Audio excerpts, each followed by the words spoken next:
Hello everyone, how are you doing? This is MD Tech here with another quick tutorial. In today's tutorial, I'm going to show you guys how to resolve if you're having an issue with the Messages app on your Android smartphone not working.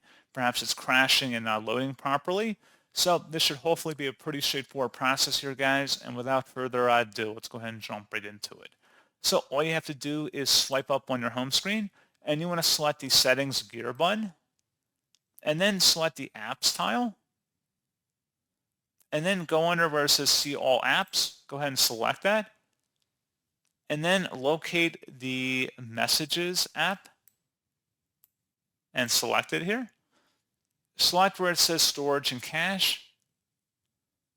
And then select where it says Clear Cache.